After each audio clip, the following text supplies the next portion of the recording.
Today we're talking about the Octet rule, which helps us determine the reactivity of different elements. All right, and of course the standard "I've lost an electron, are you positive" joke. You should get this by now, don't you? I'll explain it if I need to. Anyways, remember the Octet rule states that the outermost shell of an element will have 8 possible places for electrons. It's because 2 fit in S and 6 can fit in P. These are always the outermost electrons. They're the last to fill. All right, so this lets us determine the reactivity of any element. For the most part, there are some exceptions with the transition metals. There are always exceptions with transition metals and the larger elements. But for the most part, these rules will help us determine how elements behave. Basically, an element wants 8 electrons in its outermost shell. I think it's on the back slide. Right, so they can hold, an 8 is very stable. So the elements in the far right column, helium, neon, xenon, all of those are very stable. They don't react, right? They're perfectly balanced electrostatically, so that's what they want to be, have 8 electrons. Elements with less than 8 are going to be reactive. They want, and somehow, to get to those 8 electrons. So fluorine and chlorine next to it, or underneath it, both want 8 electrons, and they have 7, so they're desperately, really desperately want that last electron. This is what makes them so corrosive, so reactive. They'll take that electron from anything they can get it. This is mustard gas, which is basic chlorine, used in World War I especially, was chlorine gas, which is the same octet as fluorine. It's right below it in the periodic table of elements. And this element is so reactive it would rip electrons out of anything, including airways and soldiers. All right, so 7 electrons, it just wants the electron, I'll take from it whatever it wants. On the other side of the periodic table of elements, on the first column, is sodium. Sodium has only 1 electron in its outer shell. And this is really not a good place for an element, for an atom. It's so energetically unfavorable. This sodium will kick out its outside electron. Right, so it'll get rid of that last electron, and in doing so, it has 7 electrons instead of 8, and becomes a positive ion, whereas fluorine becomes negative. So with sodium and getting rid of its electron, it becomes a positive ion, and chlorine and stealing sodium's ion has more electrons than protons. There it is. So it has a negative charge. So sodium chloride is table salt. Even though sodium is a highly reactive metal and chlorine is a very corrosive gas, when they're in their combined form, and as it's called an ionic bond, because one is charged, they both have opposite charges rather, it's table salt, and it's a necessary nutrient for all of life. So chemistry matters a lot. But the Octet rule tells us sodium wants to get rid of an electron, so it'll just get rid of it. Chlorine will take that electron, so they each have 8 electrons in their outermost shell. So if you count it, we'll see.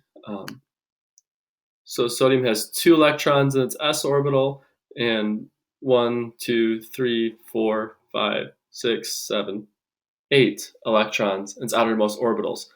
This other pink one is now with chlorine, and it has 1, 2, 3, 4, 5, 6, 7, 8 electrons in its outermost shell. Notice we're not concerned about the inside ones. Right? They're not the outermost ones. They're not the most, they don't react because the nucleus is holding them too closely.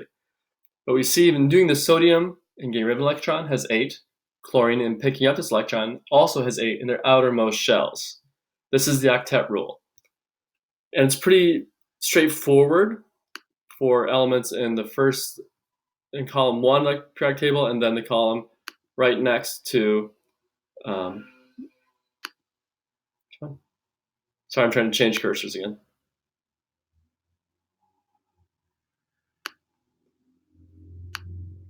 All right. The other option, the cursor's still not doing what I want it to do. There we are. No?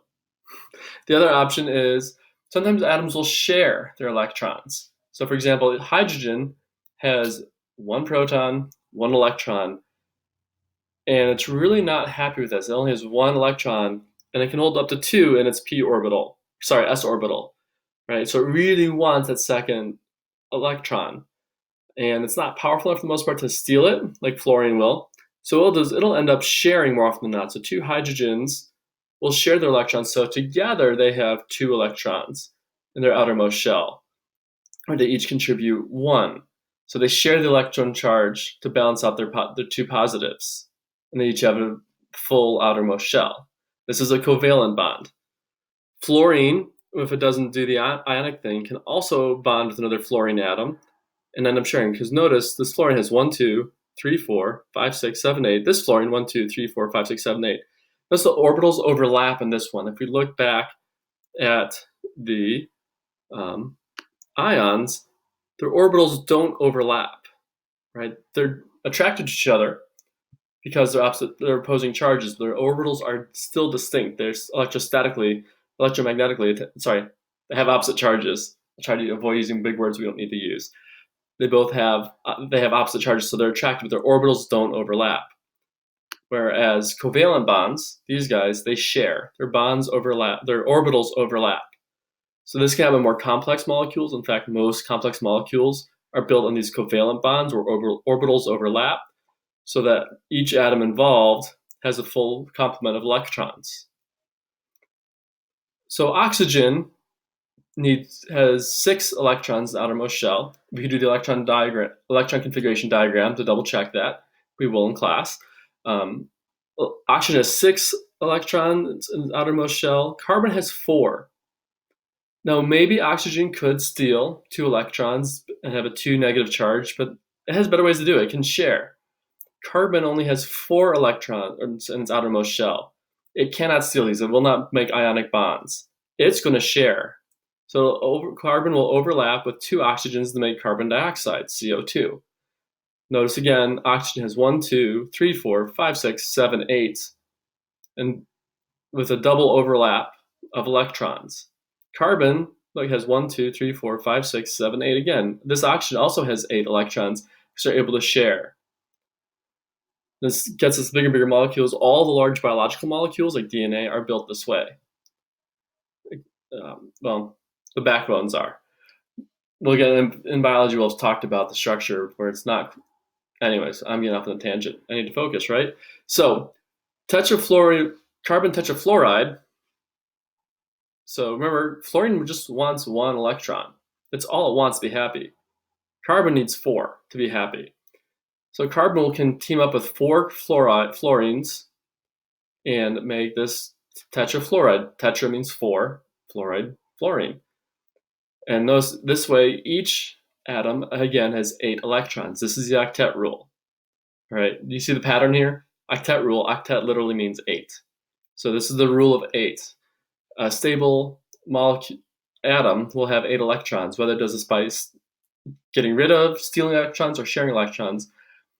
A reaction will happen if it helps each atom involved get to a more favorable configuration. All right, because they want 8 electrons so that they're all balanced and even and everyone's happy. All right, so that is really about it. Again, make sure you're doing the readings very carefully. Don't just gloss over them. We'll practice these in class, identifying the different kinds of bonds and predicting reactivity based on how the electron configurations are. As always, if you have questions, please see me in class or on the floor or shoot me an email. I'll be glad to help you out or shoot some more resources your way.